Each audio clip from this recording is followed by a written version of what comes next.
পৃথিবীর 2/3 অংশ তারই রাজত্বের অন্তর্ভুক্ত ছিল। আল্লাহ তাআলা হযরত দাউদ আলাইহিস সালামকে অনেক অলৌকিক ক্ষমতা, বিপুল ধন সম্পদ এবং সুমধুর কণ্ঠ দান করেছিলেন। একবার হযরত দাউদ আলাইহিস সালাম সমুদ্রের তীরে বসে আল্লাহর ইবাদতে মগ্ন ছিলেন। যখন তিনি তার সুমধুর কণ্ঠ দিয়ে জাবুর কিতাব তেলাওয়াত করত, তখন সমুদ্রের মাছ এবং বনের জীবজন্তু, পাহাড় পর্বত এমনকি পাখিরাও সেই স্থানে এসে মনোমুগ্ধ হয়ে জাবুর কিতাব তেলাওয়াত শুনত। হযরত দাউদ আলাইহিস সালামের সুমধুর কণ্ঠের তেলাওয়াতের আওয়াজ 40 মাইল পর্যন্ত পৌঁছাত। সেই যুগে সমুদ্র তীরবর্তী স্থানে একদল বনি ইসরায়েলের লোক বসবাস করত, তাদের পেশা ছিল মাছ ধরা। তারা সমুদ্র থেকে প্রতিদিন মাছ ধরে জীবিকা নির্বাহ করত। একদিন হযরত দাউদ আলাইহিস সালাম তার ইবাদতখানায় বসেছিলেন। তখন আল্লাহ রব্বুল আলামিন এক গায়েবী আওয়াজের মাধ্যমে তাকে জানিয়ে দিলেন, হে দাউদ, তুমি তোমার উম্মতকে বলে দিও, তারা যেন শনিবার দিন ব্যবসা বাণিজ্য বন্ধ করে আল্লাহর ইবাদত করে এবং মাছ ধরা থেকে বিরত থাকে।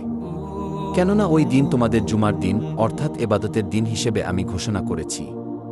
অতঃপর দাউদ আলাইহিস সালাম আল্লাহ রব্বুল আলামিনের কাছ থেকে এই আদেশ পেয়ে বনি ইসরায়েলদের ডেকে বলল, হে বনি ইসরায়েলবাসী, তোমরা শনিবার দিন আল্লাহর ইবাদত করবে এবং সমস্ত ব্যবসা বাণিজ্য ও মাছ শিকার থেকে বিরত থাকবে। মহান আল্লাহ রব্বুল আলামিনকে ভয় করো এবং আল্লাহর কথা মেনে চলো, তাহলে তোমাদের কল্যাণ হবে। এই কথা বলে হযরত দাউদ আলাইহিস সালাম সেখান থেকে চলে গেল। দেশের অধিকাংশ মানুষ হযরত দাউদ আলাইহিস সালামের উপদেশ যথাযথভাবে পালন করত, শরীয়তের আইন মেনে চলত এবং দেশের আইনের প্রতি শ্রদ্ধা রাখত। কিন্তু সমুদ্রের তীরবর্তী স্থানের একদল বনি ইসরায়েলের লোক, তারা প্রথম দিকে শরীয়তের আইন মেনে চলত, কিন্তু পরবর্তীকালে বিভিন্ন চালাকি পন্থা অবলম্বন করল। শনিবার দিন আল্লাহর ইবাদত করার জন্য সবাই দলে দলে চলে গেল। কিন্তু বনি ইসরায়েলের কিছু সংখ্যক লোক ইবাদতখানায় না গিয়ে লুকিয়ে লুকিয়ে সমুদ্রের তীরে গিয়ে হাজির হল। তারা দেখল শনিবার দিন সমুদ্রের তীরে প্রচুর পরিমাণে মাছ এসে আপনা আপনি ডাঙায় উঠে পড়েছে। এটা দেখে তাদের মনে মাছ ধরার লালসা জেগে উঠল। তারা বলতে লাগল, সপ্তাহের আর কোনো দিনই এমন মাছ দেখা যায় না, তাই শনিবার দিন আমাদের মাছ ধরা উচিত, তাহলে সপ্তাহের আর কোনো দিন মাছ ধরার দরকার হবে না। তখন অপর একজন বলল, কিন্তু কিভাবে? তারপর ওই ব্যক্তিটি বলল, সমুদ্রের এই তীরে আমরা বড় বড় কিছু কূপ তৈরি করব এবং সেগুলোতে জাল পেতে রাখব। পরের দিন এসে ওই মাছগুলো ধরে নিয়ে যাব। এই কথা বলার পর তারা বাড়ির দিকে রওনা করল। অতঃপর এই পরিকল্পনা অনুসারে তারা কাজ শুরু করল। আল্লাহর আইন অমান্য করে তারা এভাবেই মাছ ধরতে লাগল। তারা দেখল আল্লাহর পক্ষ থেকে কোনো বিপদ আসেনি, তাই তাদের সাহস আরও বেড়ে গেল। এরপর অনেক দিন এভাবেই মাছ ধরে তারা প্রচুর ধন সম্পদের মালিক হয়ে গেল। অপরদিকে এই বংশের অনেক লোক ছিল, তারা শরীয়তের আইন মেনে চলত, মহান আল্লাহ রব্বুল আলামিনকে ভয় করে চলত। তাই তারা সকলেই একদিন ওই লোকগুলির নিকটে হাজির হল এবং বলল, প্রিয় ভাইয়েরা, আপনারা শনিবারে মাছ ধরা বন্ধ করুন, কেননা আল্লাহ তাআলা এই দিনটিকে ইবাদতের জন্য নির্বাচন করেছেন। এই হুকুম অমান্য করলে আপনাদের বিপদ নেমে আসতে পারে। তখন ওই দলের একজন নেতা তাদেরকে ঠাট্টা বিদ্রূপ করে বলল, শরীয়তের সঙ্গে মাছ ধরার কি সম্পর্ক?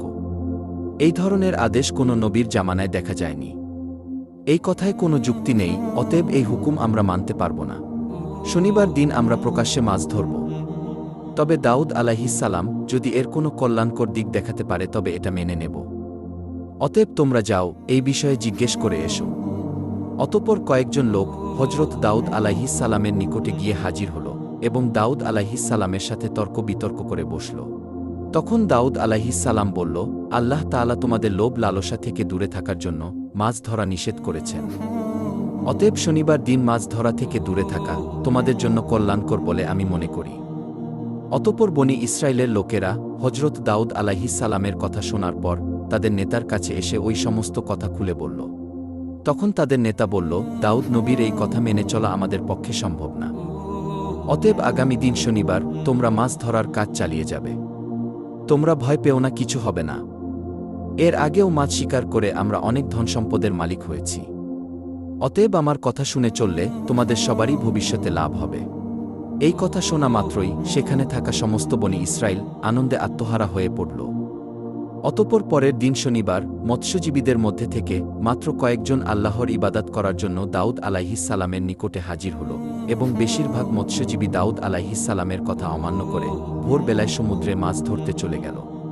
সারাদিন আনন্দ করে মাছ ধরল এবং সেগুলো বিক্রি করে অনেক টাকা উপার্জন করল। রাতের বেলা তারা সবাই নিজের বাড়ি চলে আসলো। পরের দিন ভোরবেলা যখন কয়েকজন লোক ইবাদত করার জন্য যাচ্ছিল, তখন তারা দেখল সমস্ত এলাকা একেবারে নিশ্চুপ। এটা দেখে একজন অপরজনকে জিজ্ঞাসা করল, আচ্ছা বলুন তো ভাই, আজকে এত নীরব কেন, কি হয়েছে? আজকে কি তারা মাছ ধরতে যাবে না? তখন অপর ব্যক্তিটি বলল, আমিও তো কিছু বুঝতে পারছি না।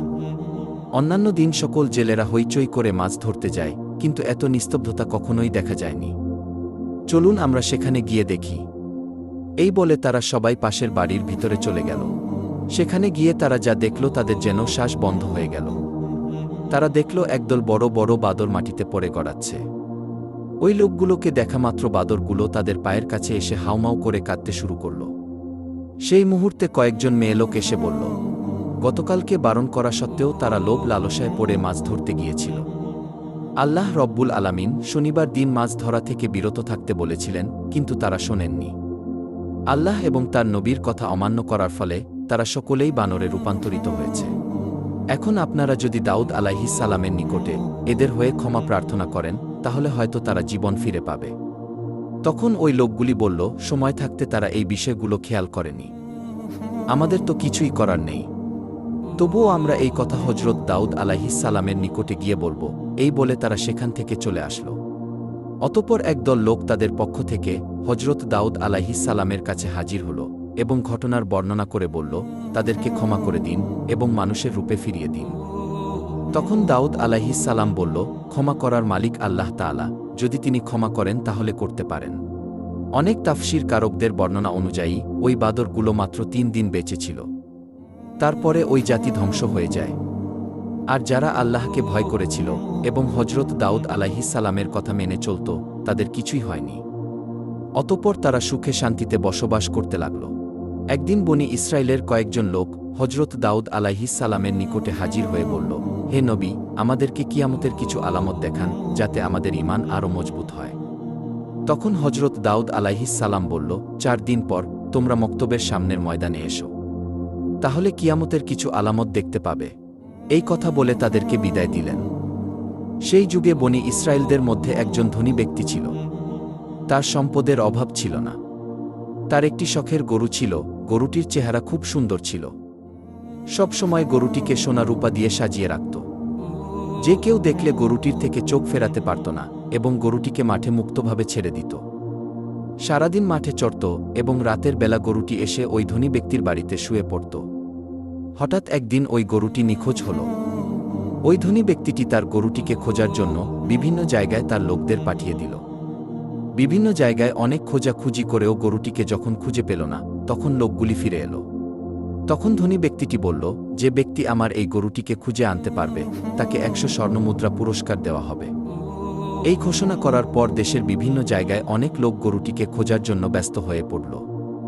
সেই যুগে বনি ইসরায়েলদের মধ্যে অনেক নেককার এবং আল্লাহওয়ালা অনেক বুজুর্গ ছিল। তাদের মধ্যে একজন নেককার বুজুর্গ মহিলা ছিল। তিনি ছিলেন অত্যন্ত ধর্মপ্রাণ। দিনরাত আল্লাহর ইবাদাতে মগ্ন থাকত। ওই বুজুর্গ মহিলা এবং তার একমাত্র ছেলে জঙ্গলের মাঝে একটি ছোট্ট ঘর বানিয়ে বসবাস করত। তাদের ঘরের পাশ দিয়ে একটি পানির নহর প্রবাহিত হতো। যখন তাদের ক্ষুধা পেত, ওই নহরের কাছে গিয়ে পেট ভরে পানি পান করত, আর তাতেই তাদের ক্ষুধা নিবারণ হতো। কিছুদিন পর ওই বুজুর্গ মহিলার ছেলে পানির নহরের পাশে গিয়ে দেখল সেখানে কয়েকটি আনার গাছ জন্মেছে। এটা দেখে খুব খুশি হয়ে বাড়িতে ফিরে আসলো। কয়েকদিন পর আবারও ওই স্থানে গিয়ে দেখল আনার গাছে ফল ধরেছে।